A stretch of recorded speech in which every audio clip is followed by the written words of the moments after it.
Coming up on Cedar Valley today, we have a look at the Real Men Sing Festival. We celebrate Wartburg Choir's 80th anniversary. And President Trump made a trip to Puerto Rico. This is Cedar Valley Today.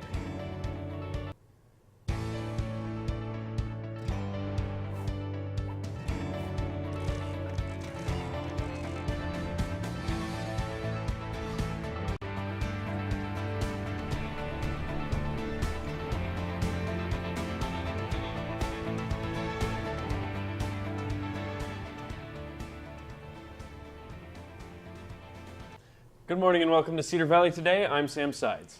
And I'm Alyssa Edwards. Rudacor is celebrating its 6th installment of Real Men Sing. On Saturday, October 7th, more than 700 male singers will join in a day of singing and voice masterclasses at the annual Real Men Sing Festival at Wartburg College. The festival is designed to energize singers and their music programs, drawing in participants from around the Midwest, both middle schoolers and high schoolers. The guest choir this year is Central Standard, a barbershop chorus from Kansas City, hosting a masterclass and performing during the final concert. It's just a really inspiring for those students, an experience that they can take home with them throughout the year and say, wow, this is what singing is all about, and inspire them to keep singing throughout their careers. The finale concert will happen at 5 p.m. in Newman Auditorium. You can catch that on Night Vision. This year, the Wartburg Choir is hitting a big milestone. Cedar Valley Today's Josh Boyd has more. The choir's homecoming. This year, the Wartburg Choir is celebrating its 80th anniversary. In order to celebrate the anniversary of the World Traveling Choir, they decided to do something special over homecoming weekend. We will have our normal Sunday homecoming concerts. This has been a tradition for a long time. So in the afternoon, we will start in the chapel and our choir will put on a concert. But as a little bonus for the 80th anniversary, we will then move right over to Newman Auditorium where we will have the 80th anniversary alumni choir perform, which will be us, the current choir, and then any alums who are back, and we'll perform a variety of pieces over there to finish out the dual concert afternoon. All alumni who were involved in the choir have been invited to come and join them on stage for the weekend. Dr. Lee Nelson, director of the choir, reckons that the combination of the current choir members and the alumni combined means that there will be about 230 people on stage. But equally as special is that some of these alumni will be able to sing under one of the former directors, Dr. Fritschel. We're singing a piece by Dr. Fritschel called In Peace and Joy I Now Depart, which is one of his signature pieces, which will be very special because we'll get to sing it under the conducting of Dr. Fritschel.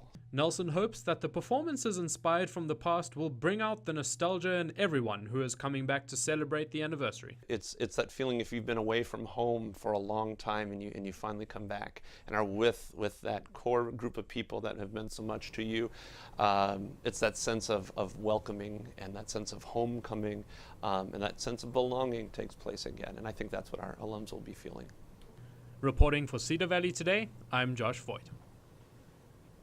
The choir's homecoming concert will take place on Sunday, October 15th at 3:30 p.m. in the Wartburg Chapel, with the alumni choir concert to follow. Admission is free. And now, Sam, how's the 4-day forecast look? Well, I hope you own an umbrella because you're going to need it over the next few days. Starting off with today, not really much of a chance of rain. It's going to be partly cloudy with a high of 70 degrees, going to stay in that nice warm area. Then moving on through the week, chances of thunderstorms tomorrow and Friday. It's going to sit in the 65, 62 degree range. And on Saturday, the lightning and thunder goes away, but the rain remains. So just prepare yourselves for that. President Donald Trump traveled to Puerto Rico yesterday to meet with officials and victims of Hurricane Maria. The trip comes amid some criticism that the federal government isn't doing enough to help the citizens of the American territory. CNN's Natasha Chen has the story from San Juan. Shortly after landing in San Juan, Puerto Rico, President Trump and the First Lady met with people whose homes were ruined in the wrath of Hurricane Maria.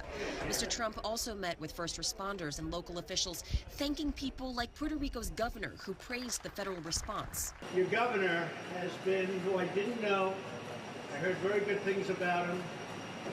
He's not even from my party, and he started right at the beginning appreciating what we did.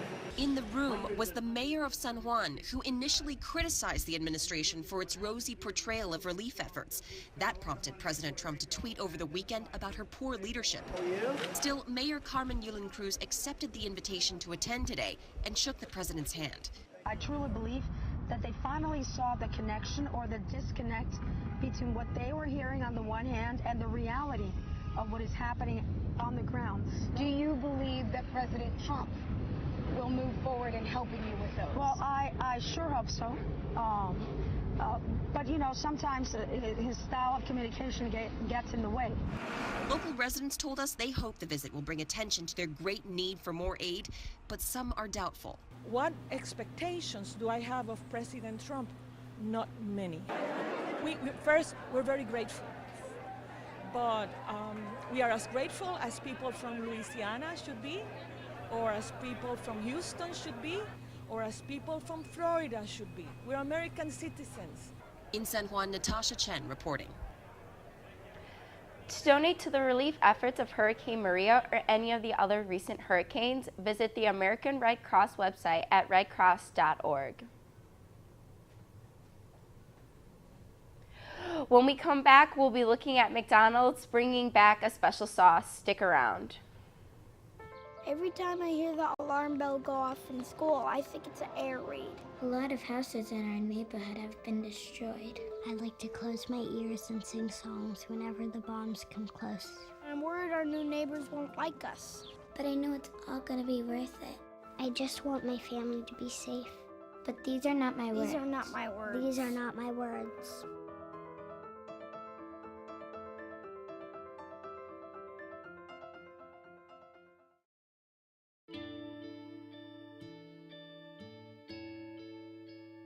Calls me googly eyes. You know you're beautiful, right? You know that? Even you are beautiful. I got bullied for wearing glasses. Share if you're against bullying. We put it out there, just took off. 3 million people have shared this post. Don't let bullies get you down. I stand with you. Our whole family's wearing glasses. I wear glasses and I'm proud. I even have the army on my team. All the kind comments brought my child joy. I don't feel thank you is enough. Next.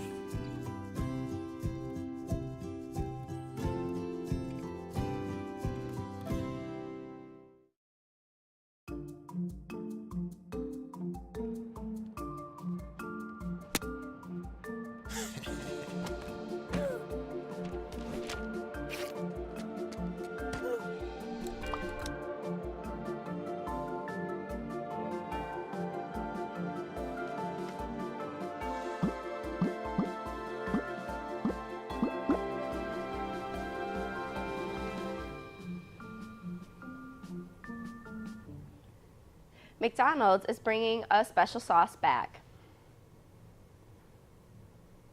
As the third season of the TV show Rick and Morty came to an end on Sunday, fans of the show can take the opportunity to have a taste of the San Juan sauce for a limited time on Saturday, October 7th around 2 p.m. The sauce is available at selected restaurants, with a poster available in stores as well. For more information about where the sauce will be sold, go to www.buttermilkcrispytenders.com. It may be the beginning of fall, but it's also the beginning of award season, and James Franco has already won an early honor. Rick Demigella tells us which won in the Hollywood Minute. Action!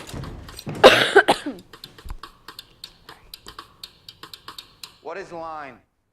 James Franco scores a win. Variety reports Franco took top honors for Best Film at the San Sebastian Film Festival for The Disaster Artist.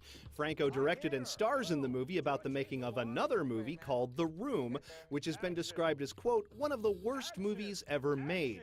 The Disaster Artist arrives in theaters nationwide December 8th. Kiersey Clemons, currently starring in the remake of Flatliners, is slated to play the love interest of the Flash in the Justice League movie and a potential Flash standalone film. But with a new director for Justice League, that could change. So there's been a lot of rewriting and reshooting, and we don't have our new director for the Flash, so right now everything's kind of up in the air. Director Joss Whedon is finishing Justice League after Zack Snyder stepped down from the project following his daughter's suicide. Music news, Rolling Stone says Marilyn Manson has canceled 9 dates on his current concert tour after being injured by a falling stage prop during a performance in New York City. A representative for Manson says the concerts, which were to have taken place between October 2nd through the 14th, will be rescheduled. In Hollywood, I'm Rick Damigella. Being positive could make your flu shots better. As the song says, don't worry, be happy. According to a new study, that's not just good advice for your state of mind, but for your physical health as well. In today's Health Minute, Ken Hutcherson explains how a good mood may increase the effectiveness of your flu shot. A good mood can make you more fun to be around, and it can improve your health in a variety of ways, big and small. The Mayo Clinic says optimism not only helps you manage stress, it plays a role in cardiovascular health and even makes you more resistant to the common cold.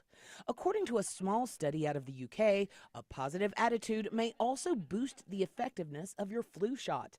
Researchers with the University of Nottingham examined data from 138 people between the ages of 65 and 85. They all got a dose of the 2014-2015 influenza vaccine.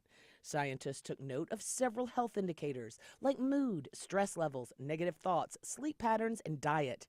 They also looked at antibody responses at 4 and 16 weeks after the jab.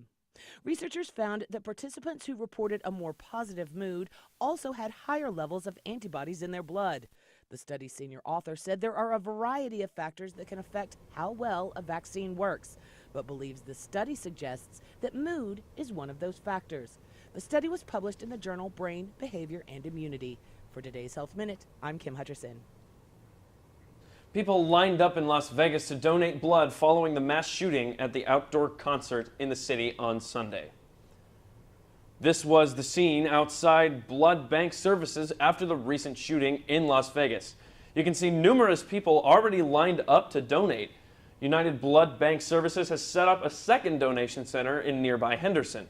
Las Vegas Police Sheriff Joseph Lombardo made a public call for blood donations during a briefing this Monday morning. Joseph Lombardo urged anyone with the ability to donate blood to help the shooting victims by donating. Overuse of antibiotics can lead to resistance, which is a deadly and growing problem. CNN's Ken Hutcherson explains in a Health Minute update. Antibiotic resistance is the ability of a given bacteria to fight off the effects of an antimicrobial drug. Instead of being killed off, the bacteria survives and continues to multiply. Antibiotic resistance means that illnesses that were once easy to treat could become dangerous infections. They can require more doctor's visits or a more expensive or more toxic kind of medicine. Sometimes drug-resistant infections can lead to death. The CDC says overprescription and misuse of antibiotics are the main culprits. So take antibiotics only when they're needed. Never pressure your doctor to prescribe them. Colds, the flu, most sore throats, most chest colds, and many sinus and ear infections are not caused by bacteria, so antibiotics will have no impact on them. Don't save antibiotics for use at a later date. If you're concerned about antibiotic resistance, talk to your healthcare provider. They can tell you whether you can get relief from your symptoms without using antibiotics. For today's Health Minute, I'm Kim Hutcherson.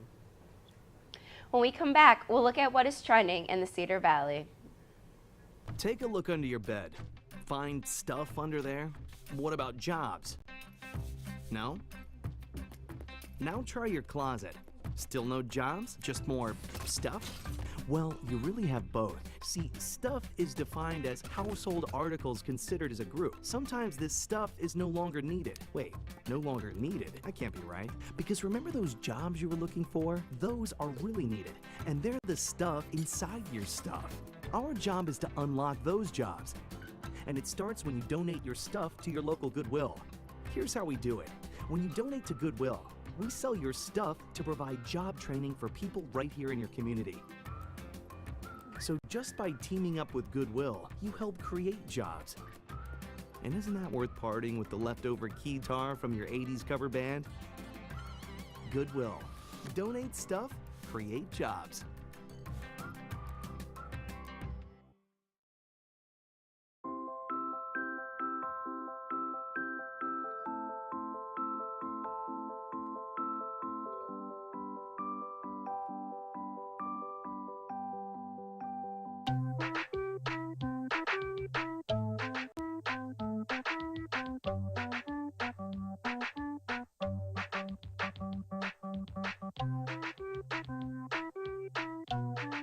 Start a story. Adopt at theshelterpetproject.org.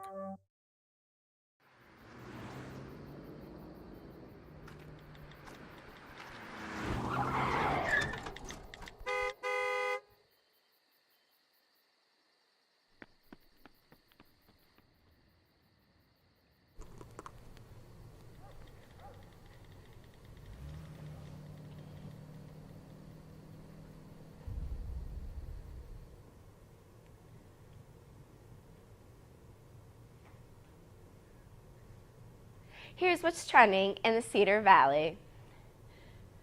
The Waterloo Blackhawks open their season this Saturday in Sioux Falls. Their first home game is October 14th as they take on the in-state rival Dubuque Fighting Saints. Season tickets are still available for purchase on the Blackhawks website as well as the single game tickets. Adult season tickets start at $323. This year, the Hartman Reserve Nature Center is hosting Halloween Hikes fundraiser from October 4th to the 6th. The event is a non-scary hike which starts at the River Hills School. There will be short performances by actors along the way. Costumes are welcome. Tickets are $5 and the hikes leave every 15 minutes starting at 6 p.m. All of the proceeds benefit the educational program at Hartman Reserve. This Saturday, the Waverly Public Library will be hosting a Haunted Iowa. This presentation takes the audience on a trip to some of the most haunted places in Iowa, from the North Woods to a haunted bed and breakfast in Dubuque. The event is free to the public. The presentation starts at 11 a.m. And happy Public Power Week. This week, Waverly Utilities has been informing people about community-owned, nonprofit electric utilities. Waverly Utilities is one of 2,000 electric utilities that is community-owned. With being a local community, they strive to build reliable, affordable, and environmentally responsible electricity. If you would like more information about Power Week, visit the Waverly Utilities Facebook page. And now we go to Sam with the weather. How's the weather looking, Sam? Well, thanks, Alyssa. I mentioned a little bit about the 4-day forecast. We'll go into the rest of the week later on. But just to start off, hourly forecast for today. First of all, I want to point out that the temperatures on the left are what the high is going to be, and the temperatures on the right are what it's going to feel like. So first of all, we'll start off today, 9 a.m. That's coming up pretty shortly here. 54. It's going to feel like 52. Going to be pretty mild out there, partly cloudy. The sun's going to peek out. But at about noon, it's going to have a chance for thunderstorms at around 64, 63 degrees. Moving on to 3 p.m. and onward, it's going to clear up a little bit. The sun's going to start to peek out. By 6 o'clock, it's going to be out. And then after sundown, it's going to dip down into the 50s. Moving on to the 7-day forecast. I talked about Wednesday through Saturday, but let's go into the rest of the weekend on to next week. So we start off Sunday. It's going to be nice and sunny. That's going to be a nice change from the rain. And it's going to be a high of 74 degrees, so nice and toasty out there in terms of recent temperatures. But it's going to shift down into the 60s and even into the 50s come Tuesday Lots of clouds are going to come into the area. The sun's going to peek out a little bit on Monday, but it's going to be pretty non-existent on Tuesday. So be prepared for some chillier weather going forward after next week. Well, after the break, we will have an interview with someone from the Wartburg Democrats. Stick around.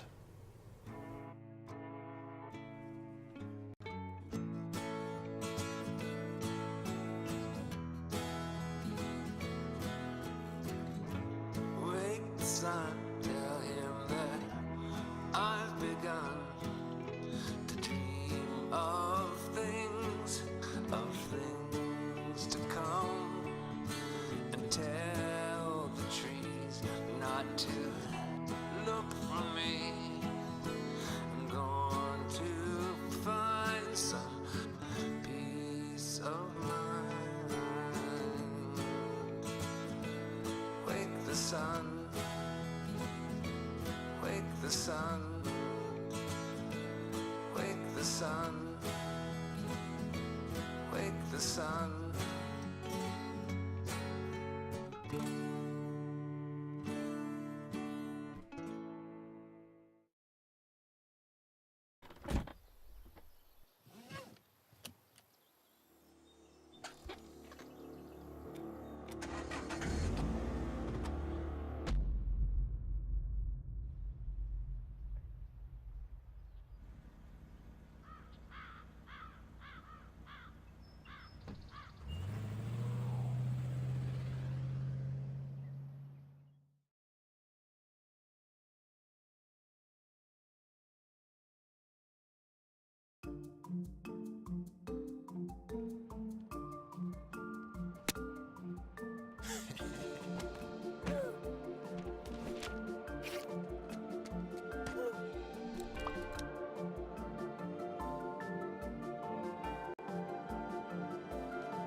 Joining us today is Sarah Mears, who's going to talk to us about Wartburg Democrats. Thank you so much for joining us this morning. Thanks for having me. So what is the Wartburg Democrats? We are a political group, and we just try to raise awareness of what's going on in the world, as well as trying to just inform people of who the candidates are, especially in election years.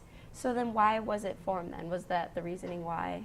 Yes, we formed it in spring of 2016, so it was right before the most recent election, and we were able to bring candidates on campus and just help raise awareness and also promote local candidates as well.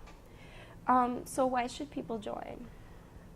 You just learn about what's going on in the world. It's a great way to make new friends who might have similar thoughts than you, and there's also Wartburg Republicans on campus, so if your ideas don't necessarily line up with ours, there are other organizations for you.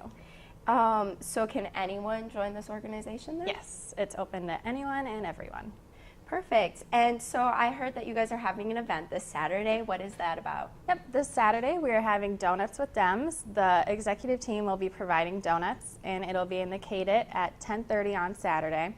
And we'll be just talking about political affairs and like what's going on in the world, as well as a place for people to ask questions if they want clarification on anything. And will you guys be doing that throughout the semester more, or is that just a one-time thing? Nope, we're going to do it every other Saturday, hopefully for the rest of the year. Awesome. And so what else will the organization be doing throughout the year? Our goal is to help out with local candidates and get speakers to campus, as well as doing promoting other events that are going on and raising awareness for things like the hurricane relief and helping out just with what we can. And so then what else will be, you mentioned some speakers. What speakers, do you have any lined up yet, or? We don't have any lined up. We're going to wait for primaries to start, and then that way we can start seeing who is running for office and who is interested in coming. Okay. And so what speakers have you had in the past? Last year we had Bernie Sanders come, we had Martin O'Malley, so 2 of the 3 Democratic candidates for president. And we also had spokespeople for Hillary Clinton come to campus last fall. Okay, awesome. And what is the process then for getting these people to come here? Is it like really hard to have them? It really just depends. Usually we have to reach out to like their local person leading, and then the local person will contact someone higher up. So it's really just luck, and typically speakers do want to come to college campuses in order to connect with students. So sometimes it's hard, sometimes it's pretty easy since they'll actually ask us to come. Awesome. And then do you have anything to say to like the students? Like what should they, why should they come again? Like, is there any special thoughts that you have for them? It's fun, it's a great way to meet people, and it's just a great way to know what's going on in your community and in the world, and just learn new things. Well, thank you so much, Sarah. Thank you. We'll be right back after the break. Every time I hear the alarm bell go off in school, I think it's an air raid. A lot of houses in our neighborhood have been destroyed. I like to close my ears and sing songs whenever the bombs come close. I'm worried our new neighbors won't like us. But I know it's all gonna be worth it. I just want my family to be safe. But these are not my words. These are not my words. These are not my words.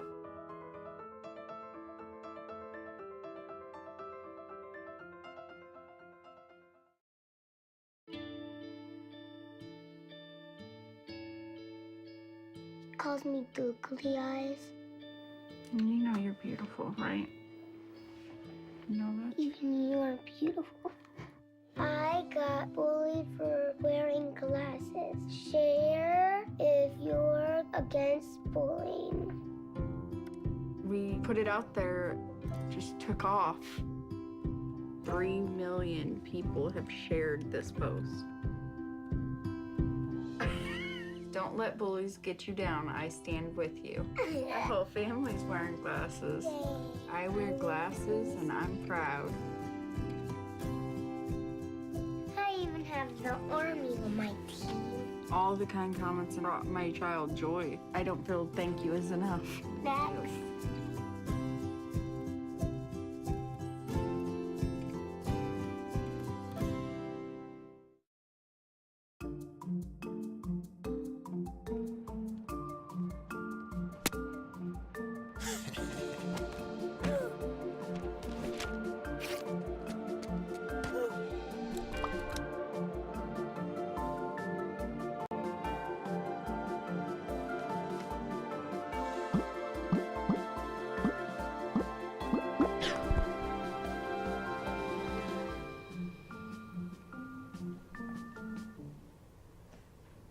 Well, this is an interesting story. A cop got some help from something a little unexpected. Check this out. Well, that stinks. A Maine skunk stuck in a sticky situation got a little help from a friendly officer. The little stinker was discovered with its head stuck in a McFlurry cup. That's when York police officer David McKinnon risked getting sprayed to help out. Once freed, the skunk appeared ready to spray, but then reconsidered and scampered off. Video of the good deed went viral immediately, racking up thousands of views. As for the officer, he made a smelly new friend. The officer said that was a first, and I certainly don't doubt it. So today's top 3 stories were: we took a look at the Real Men Sing Festival, we celebrated Wartburg Choir's 80th anniversary, and President Trump made a trip to Puerto Rico. So Sam, what are your plans for this weekend? Well, this weekend, be sure to tune in to Night Vision. Wartburg Volleyball is having a big tournament. First game of that is Friday night, 7:30 p.m. Myself and Tyler French are on the call for that one. Right. So that'll be cool. And then Saturday, I will not be here. I'm going down to Kinnick Stadium for Iowa Hawkeyes homecoming, so that'll be a fun time. Well, that's exciting. So also, if you want to travel down to Central, you can watch the Wartburg College football team play that at 1 p.m. Yeah, Wartburg football undefeated so far this season, 4-0. Yep, and this is going to be a really tough game for them. There's a lot of heat for them to win, so. Yeah, homecoming week coming up. That's obviously a big deal. A lot of big stuff going on. We mentioned a little bit about the 80th anniversary of the Wartburg Choir. That's special to me personally, as I'm part of the group. So, yeah, it's a big day, homecoming Sunday for them. We got our concert at 3:30, alumni concert following that. There's a dinner that I think you have to register for. But then after that, at 7 o'clock in the Lyceum, anyone is welcome to this. They're premiering the documentary from Germany. So that was our tour last year. So it'll be a good time. Yeah, that'll be exciting to watch as well. So thank you for watching Cedar Valley today. Be sure to like us on Facebook and follow us on Twitter for more Cedar Valley content. Have a great day, Cedar Valley.